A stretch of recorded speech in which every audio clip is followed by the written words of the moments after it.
Здравейте на всички, казвам се Станислав Димитров и ще водя рубриката Задачи на седмицата. Задачите, които ще разглеждаме днес са в периода 39 до 7.10.2024 година. Това всъщност са задачите, които обхващат темите, които ние сме разглеждали в рамките на първата седмица от нашите курсове. Така че надяваме се тези задачи наистина да са били интересни, по някакъв начин да са полезни и ако ви харесва как обясняваме тези задачи и изобщо ви харесва процеса, по който вървим, може да се запишете при нас на курс, така че в случай, че някой иска да се запише на курс, не се колебайте да се свържете с нас веднага. Очакваме ви, пожелаваме ви приятно гледане, надяваме се наистина това видео да бъде полезно и интересно и от името на целия екип пожелавам много успехи и много вдъхновение, както и приятно гледане.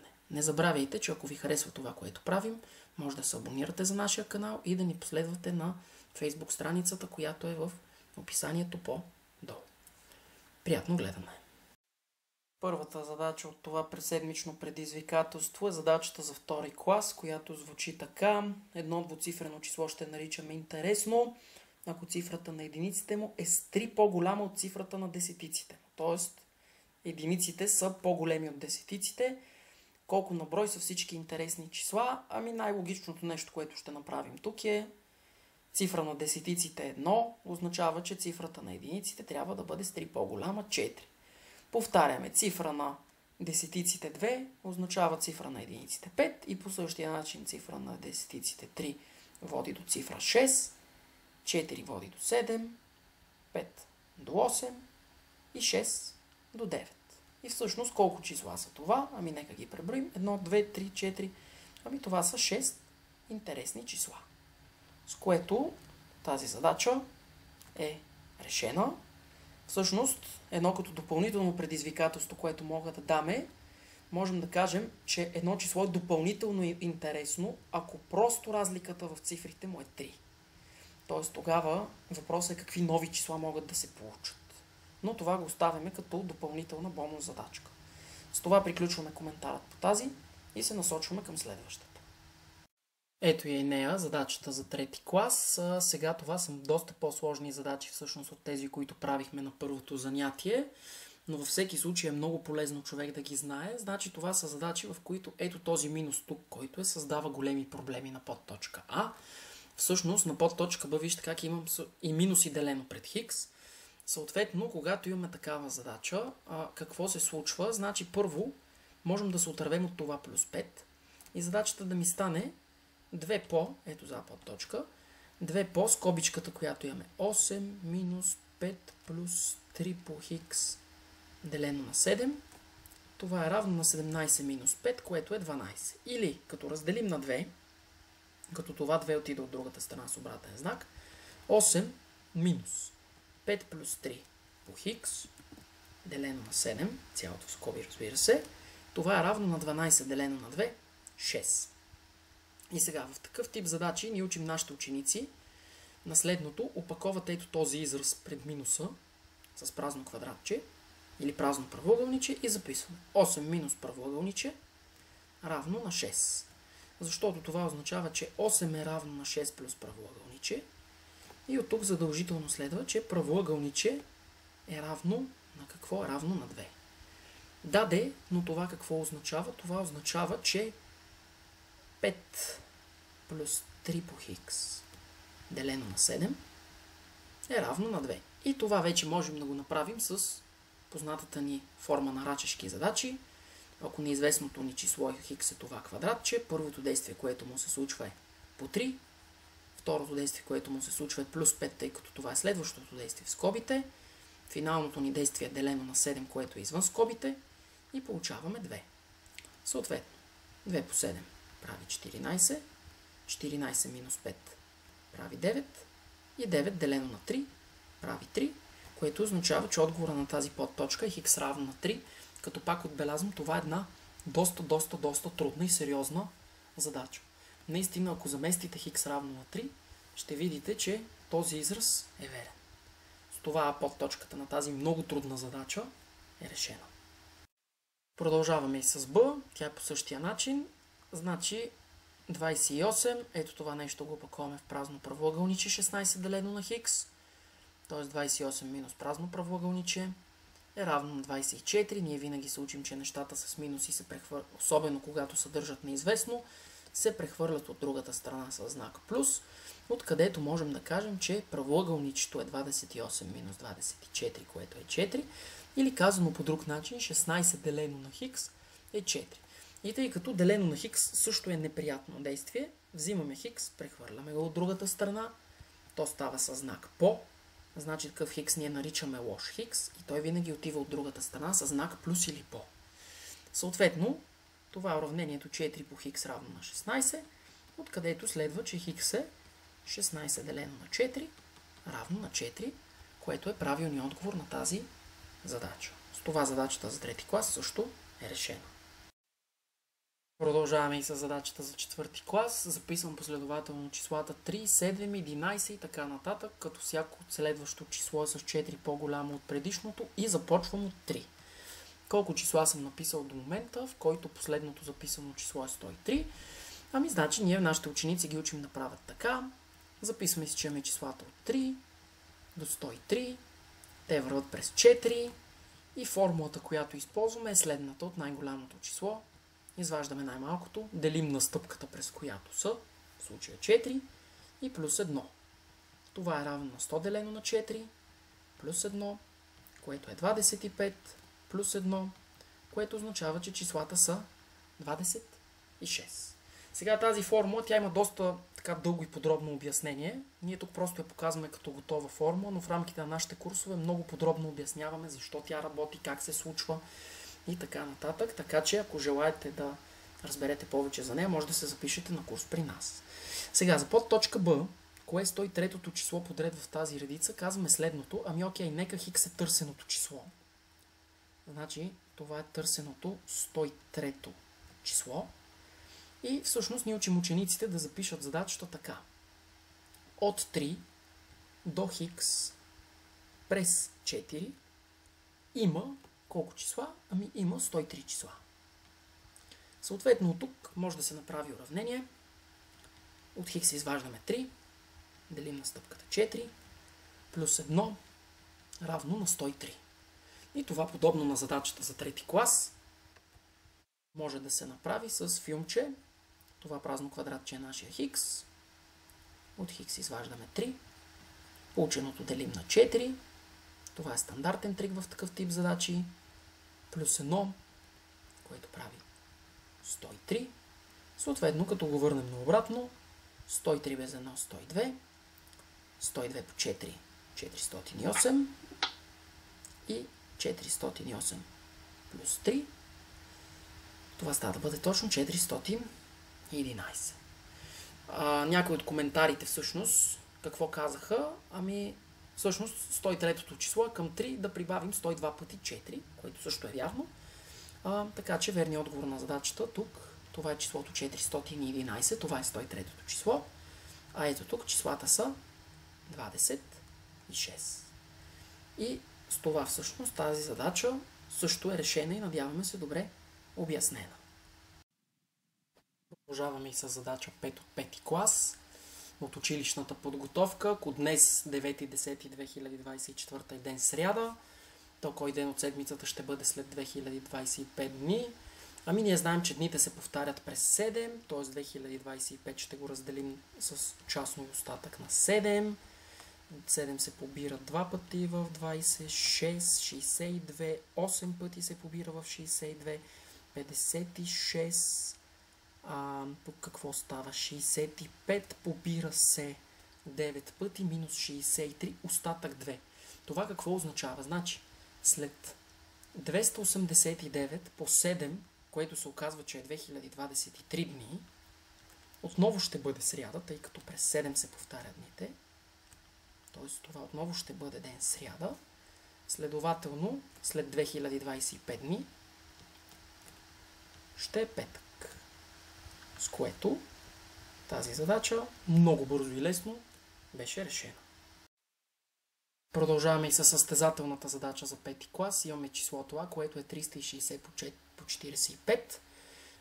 да се подредят всички делители по големина, като се започне от най-малкия. Ами значи всъщност 360 трябва да съобразите, че това число се разлага като 2 на втора, всъщност 2 на трета, нали, след като го разложим на прости множители, това е 2 на трета, по 3 на втора по 5, а 45 това е равно на 3 на втора по 5. Следователно числото А всъщност представлява 2 на трета по 3 на четвърта по 5 на втора, което се оказва да бъде равно на 16200. И сега ние на нашата школа се учихме да правим така, значи всъщност ние можем да разпределим делителите в другарчета. Тоест имаме другарчета с 0 прости, две числа, в които едното съдържа 0 прости, другото съдържа 9 прости. Това са числата 1 и 16200. Имаме друг вариант, в който имаме две прости. Ето ги. Едно просто. Нали, то ще бъде едно просто. И 8 прости. По този начин никога не можем да изпуснем делител. Значи едно просто може да бъде 2, може да бъде 3, може да бъде 5. Съответно, техните другарчета, ето тук ще ги направя малко по-големи, може да бъде 2 на втора по 3 на втора по 5. На 3 другарчето ще му бъде 2 на трета по 3 на трета по 5. И на 5 другарчето му ще бъде 2 на трета по 3 на четвърта по 5. Така, съответно, по същия начин тук можем да направим и табличка с две прости. Ето ги. Значи те с две прости не са. Значи може да има множител с две прости. Съответно, неговото другарче ще бъде с 7 прости. Забележете, това е като метода на Гаус, само че групираме числата по равни произведения, а не по равни сборове.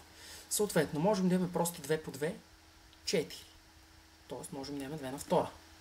Съответно, неговото другарче ще бъде 2 по 3 на четвърта по 5 на втора.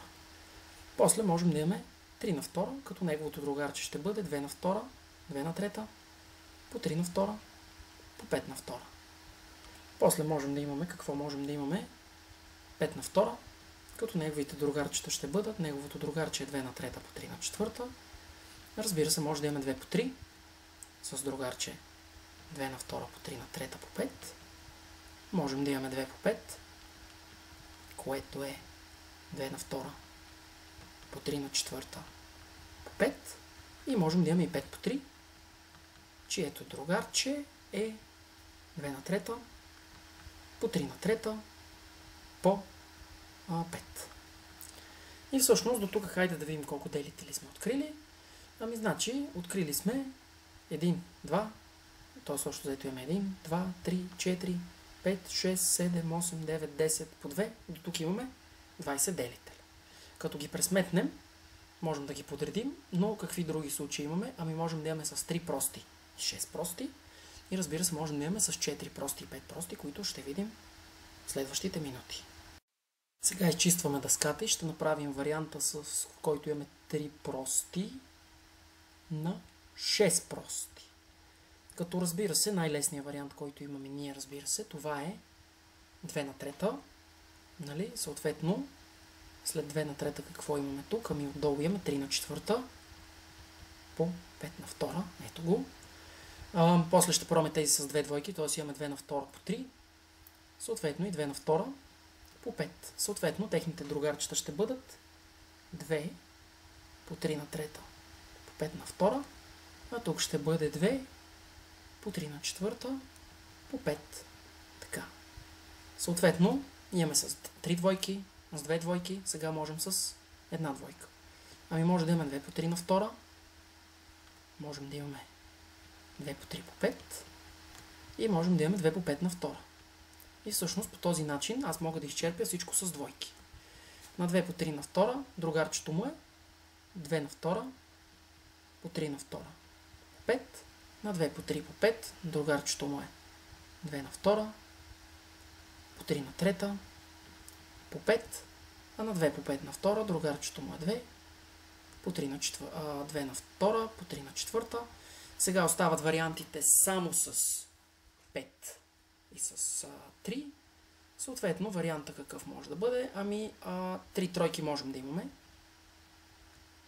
Можем да имаме 2 тройки и петица. можем да имаме тройка и 2 петици. И 3 петиции не можем да имаме, тъй като 5 на трета отсъства.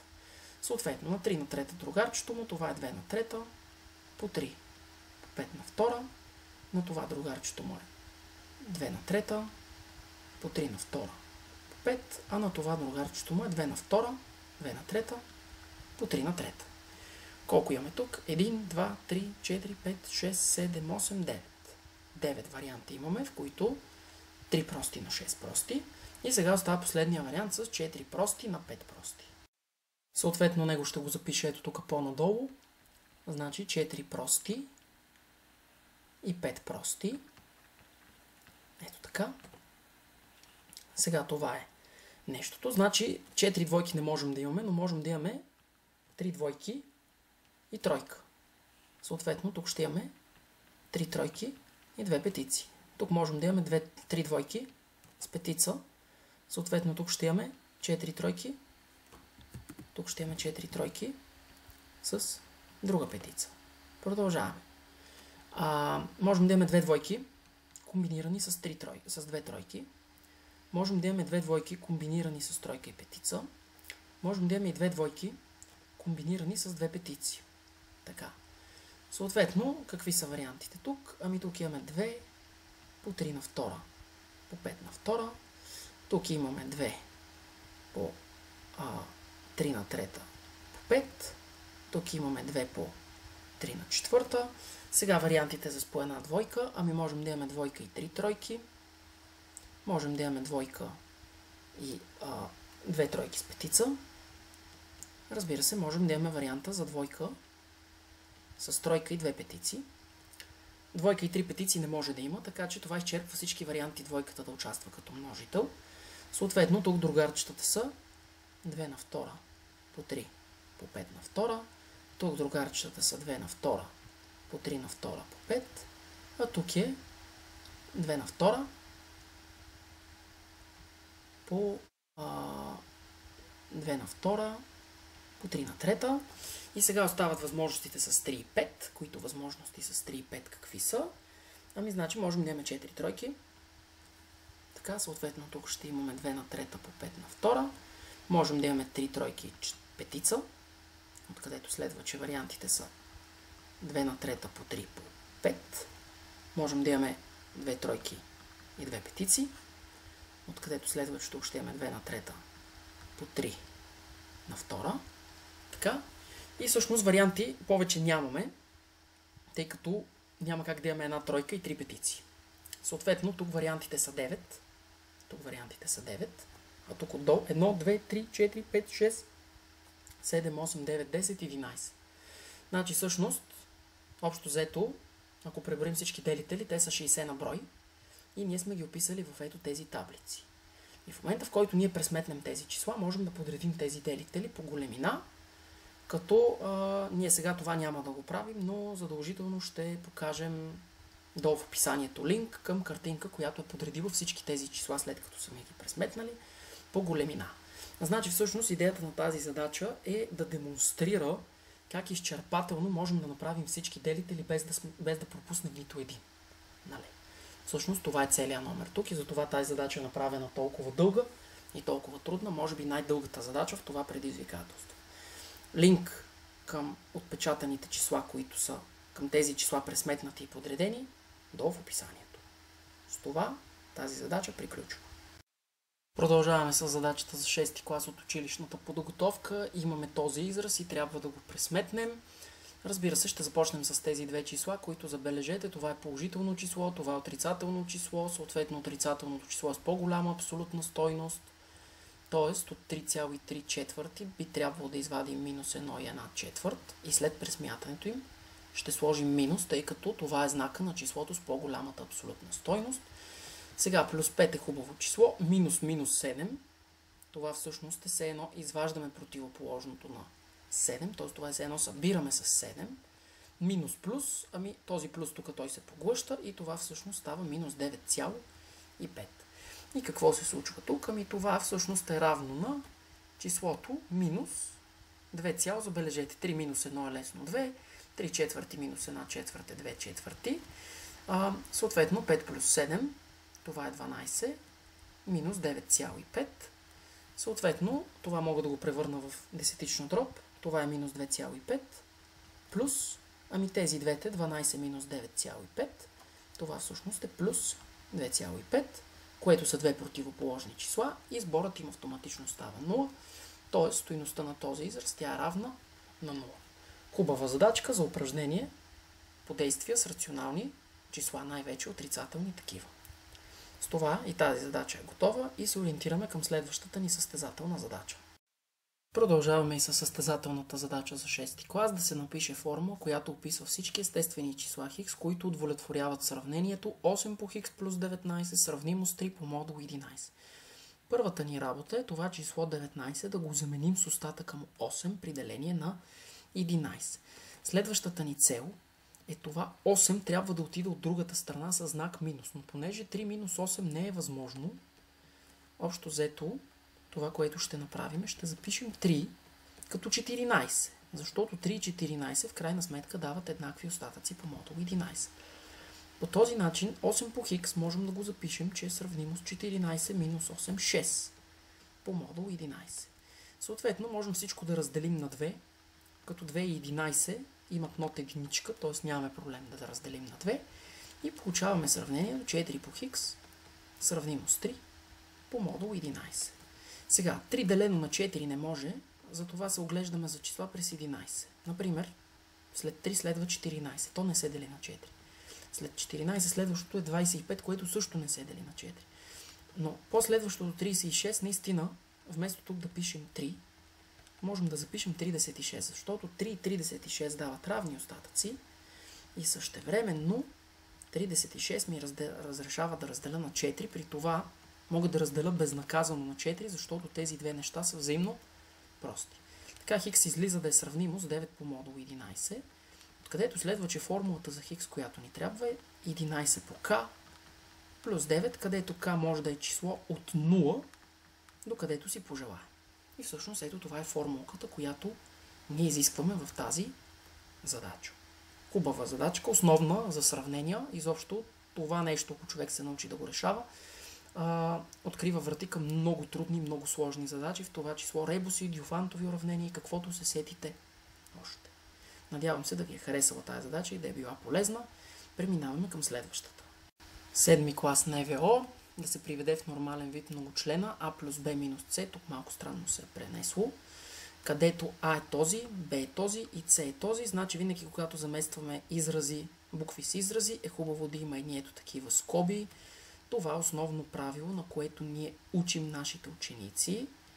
Тоест, винаги всяка една замяна на израз с израз изобщо цели човек да си напише по този начин скоби, за да няма недоразумения при знаците. Съответно, сега тази първата скоба, тя си се разкрива нормално, с нея нямаме проблем. Ето 2х на втора минус 3х плюс 5.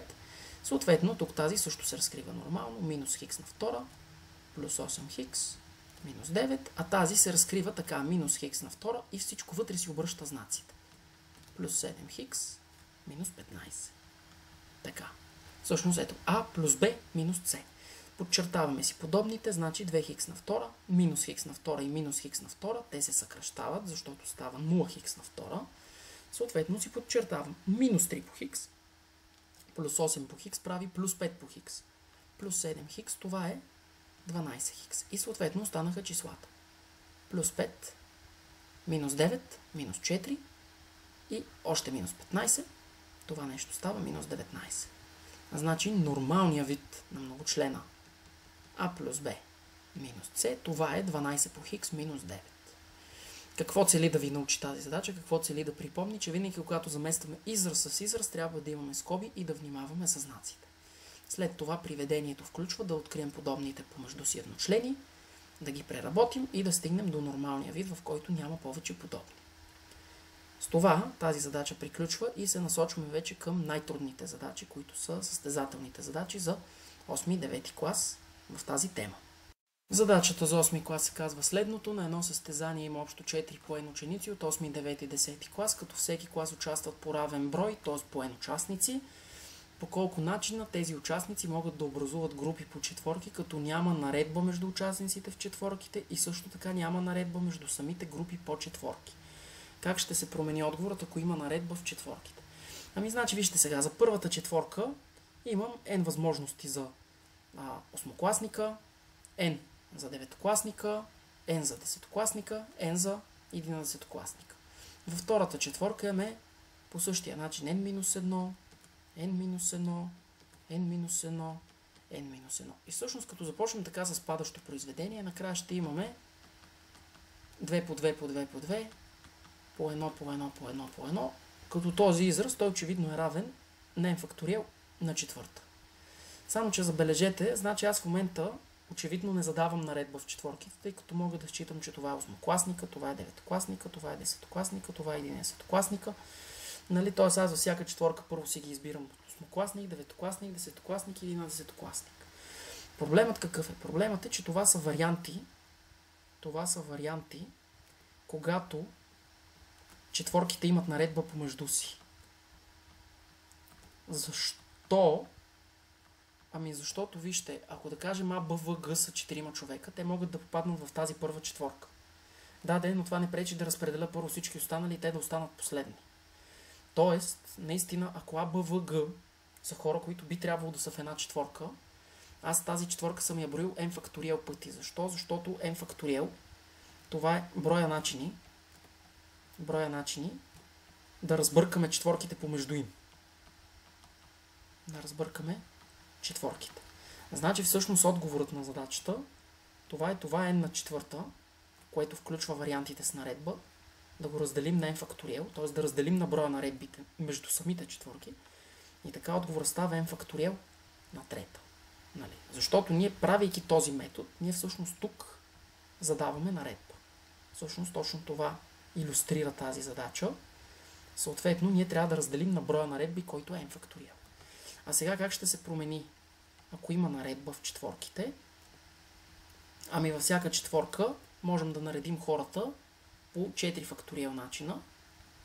Значи ако има наредба в самите четворки, ами за всяка четворка имаме по 4 факториал начина. Тоест 4 факториал, по 4 факториал, по 4 факториал, по 4 факториал, по n факториал на трета, или казано по друг начин, това ще е n факториал на трета, по 4 факториал на n-та, т.е. едно за всяка една от четворките, просто умножаваме по 4 факториал наредби. Защото за 4 човека има 4 факториал начина, по които те могат да се подредат. И всъщност виждате как тази задача, тя много добре илюстрира как се прави преход от конфигурация с наредба към конфигурация без наредба и обратното. Тоест, когато правим конфигурация от с наредба към без наредба, делим на факториал, а когато всъщност вкарваме наредба, умножаваме по факториал. И това е полката, която се стремим да покажем тук. Надяваме се наистина да е било полезно. Всъщност в рамките на нашия курс са разглеждани много такива подобни задачи, така че все още не е късно да се включите. И с това коментарът ни по тази задача приключва и се насочваме и към последната най-интересна задача. Ето и нея. Ако x1 и x2 са корените на това уравнение, да се докаже, че за всяко естествено n, числото x1 на n плюс x2 на n е цяло и взаимно просто с 7. Ами тук целият номер е да си дефинираме тази редица така. AN, това е 1 по x1 на n плюс 1 по x2 на n, като разбира се, вижте аз какво ще направя. Ще си сметна нулевия член, който е просто x1 на нулева плюс x2 на нулева, което е равно на 1 плюс 1, 2. А пък A1, това е x1 на първа плюс x2 на първа, което е всъщност по формулите на вие точно минус 8 плюс 8. Всъщност ето ги първите два члена на редицата. 2 и 8. И това, което трябва да се сете, всъщност AN има характеристично уравнение x на втора минус 8x плюс 1 равно на 0, откъдето следва, че всъщност ние имаме следната редица. AN плюс 2 минус 8 AN плюс 1, само да го върнем, така, AN плюс 2 минус 8 AN плюс 1 плюс AN равно на 0 с начални условия A0 равно на 2, A1 равно на 8. И всъщност това, което трябва да видим е тази редица по модул 7. Ако разгледаме тази редица по модул 7, тя излиза така. АН плюс 2, това е равно на n плюс 1 минус АН, разбира се по модул 7, като разбира се А0 по модул 7 е 2, а пък А1 по модул 7 става 1. И всъщност, разглеждайки периода на тази редица по модул 7, нека да видим. Значи тя ще започне така. Първият член ще бъде 2. Следващия е 8, който е 1. Следващия член, забележете, тук осмицата я прехвърлих от другата страна, прехвърлих тези двете с обратен знак и понеже разглеждам по модул 7, осмицата става на единица. Съответно, следващия член ще бъде 1 минус 2, което е минус 1 или по модул 7 6. Следващия член ще бъде 6 минус 1 5. Следващия член ще бъде 5 минус 6, който е минус 1, който за пореден път е 6. 6 минус 5 става 1. 1 минус 6 не може, затова това е същото като 8 минус 6. 2. 2 минус 1 1. И вижте как от тук 2 и 1 се повтаря. Тоест редицата какви остатъци дава при деление на 7. 2, 1, 6, 5, 6, 1, след което се повтаря 2, 1, 6, 5, 6, 1. И всъщност това какво означава? Ами тази редица, забележете, тя не просто никога не се дели на 7, ами тя не може да дава изобщо остатъци. Ето тук ще го направя като коментар. Значи остатъци като 0, кой друг липсва? 3 и 4. Всъщност тази редица, тя не просто няма член, който се дели на 7, ами дори няма остатъци 3 и 4. Тоест нито един член на тази редица не дава остатъци 3 и 4, просто защото остатъците се зациклят по ето този начин. И всъщност, да, защо числата са цели? Ами защото това е редица с рекурентно уравнение с цели коефициенти, постоянни. Първите два члена очевидно са цели, така че всяко следващо число ще бъде цяло. И следвайки редицата по модул 7, виждаме, че остатък 0 никога не се появява, че дори стигнахме до и много по-сериозен извод. Ето една много хубава, така бързичка задачка, която добре обобщава какво правихме по темите ни, свързани с линейно-рекурентни уравнения. Надявам се да е била полезна и благодарим на всички, които по някакъв начин се включиха в коментарите, които ни изпратиха положителни отзиви. Абонирайте се за нашия канал в случай, че все още не сте го направили. Последвайте ни във Facebook, това също е огромна подкрепа за нас. И ще се видим в следващия Weekly Challenge, който ще се появи на нашата Facebook страница. Така че, следете ни за повече новости. Очакваме ви. До скоро и не забравяйте най-важното, решавайте задачи с и за удоволствие. Приятен ден!